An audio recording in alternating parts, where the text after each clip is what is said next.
Return to work was a topic of conversation at Davos, as you might imagine. From Yahoo Finance's Brian Sozzi spoke to Slack CEO and co-founder Stewart Butterfield, who said the office will never be the same. What we'd love to see is, kind of a different use for that square footage, and really a purpose for people coming into the office. Rather than it's Tuesday at 8 a.m., so I guess I'm going to head to the office and then kind of mindlessly sleepwalk through my day.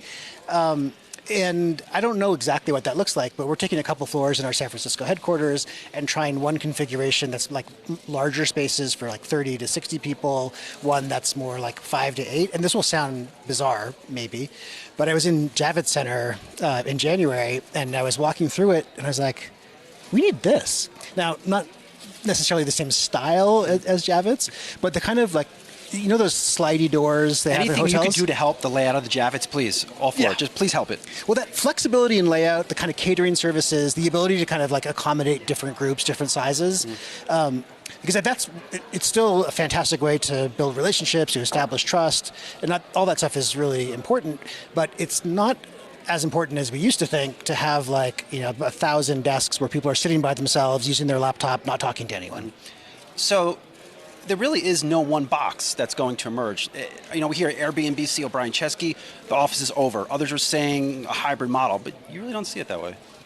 No, and what's funny is, and this is very anecdotal, so this is not hard data, but in talking to customers where they've made a pretty hard line and said everyone has to come back now, they're getting about 40% of people in. And the people who say, do whatever you want, we're getting 10%.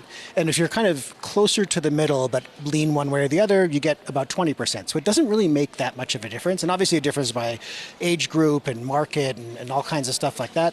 But definitely, I don't think we're ever going back to the way that it was. That's for sure.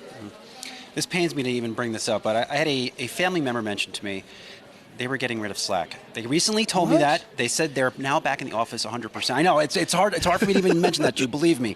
But is that what's happening? Are you seeing, what's retention look like on the platform as this movement of people go? It's actually, if anything, improved over the last couple of years. I mean, I'm looking backwards, but I don't see that just because one of the interesting things to think about is here's a thought experiment. It's March 2020, and for some reason, we're in a parallel universe, and you can still travel for work, you can use the conference room, you can have business dinners, you can go to the office, but you can't use any software. So every company just disintegrates, ceases to exist in 24 hours. So obviously at some point in the last couple decades, we actually switched from a world where the digital infrastructure that supports productivity and collaboration is actually more important than the physical, because you can't swap them. So we'll see how long that lasts for that family member. Yes, I will. I'll tell you who it is outside of this interview. But I'm sure you're talking to a lot of customers. You have a lot of things going on here at the World Economic Forum. What is your sense of where their businesses are? I know you're not an economist. I'm not one either. But are we near a recession? Close to one? What do you see? I don't know if I have anything insightful to add on the recession point, but a reason for optimism, I think, is that executives are taking more seriously the opportunity we have. Whereas I feel like from, let's say, the summer of 2020, there was this rolling 90-day window where people were like, well, okay, we'll just do whatever we're doing now, and then 90 days from now it'll end. But now that we've done that for 2 years, there's a realization that we're not. And with that comes opportunities to kind of reimagine how we work. And that intentionality about going to the office is one thing. But and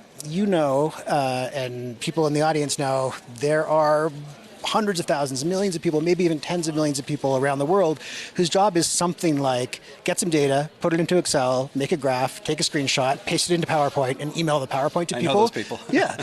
And there's a lot of that kind of manual work, and it's very, you can't go around questioning things all the time, but this is a real opportunity to question the way that we work and see if we can make some fundamental improvements.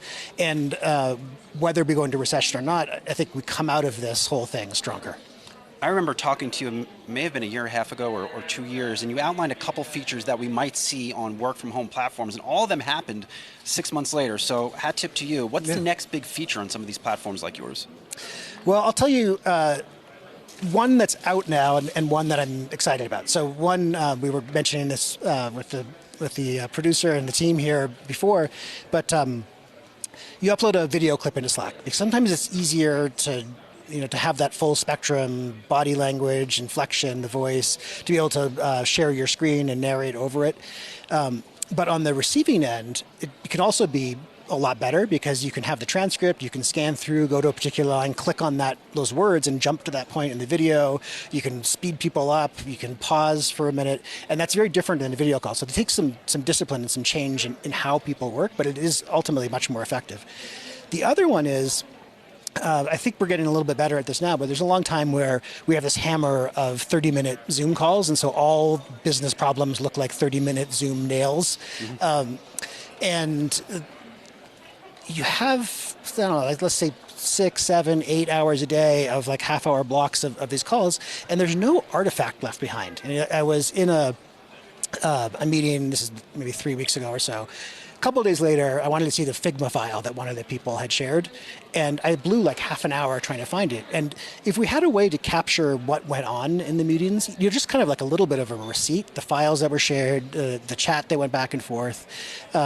If there are people taking meeting notes, and have the meeting notes show up there. But even just, Brian joined at this time, Stewart had joined at this time, the meeting lasted this long, would be a huge step forward. And I think we're working on a lot of ways to try to have some lasting value created out of those meetings and make it much, much easier for people to do that.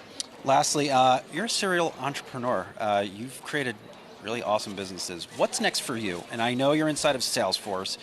How is the integration going? Are you liking what you're doing? What are you doing?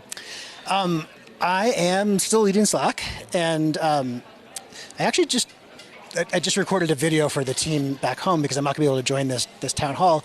And at one of the first dinners I got to when I arrived in Davos, someone asked, like, what's your reasons for optimism? Because obviously there's a lot of tough things going on in the world.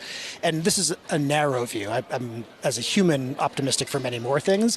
But at Slack, I'm optimistic about the amount of technological infrastructure we've laid over the course of many years, the features. We have over 200,000 customers. I don't think we've nailed it yet, but we've got better at the pitch and trying to help new customers get on board. And all of that feels like it's a moment of culmination where the next round of innovations are going to have a lot more impact and reach a lot more people more quickly. So that's what's next for me. So ending on an optimistic note there, Slack co-founder and CEO Stewart Butterfield inside of Salesforce now, but talking about the innovations at the company and also talking about return to office there. Right. I mean, it's sort of a cliche at this point that the office is never going to be the same. But I know, and I could talk about the 90-day rolling window for a while, but that's probably my favorite interview that I've seen so far from Davos. Big Stewart Butterfield fan here, because I love Slack, and he's trying to make tools that eliminate all those extra steps that we tend to make. And I think Slack is an incredible tool. I wish I had some one-on-one time with him so I could make some feature improvements. Oh yeah, what would you do?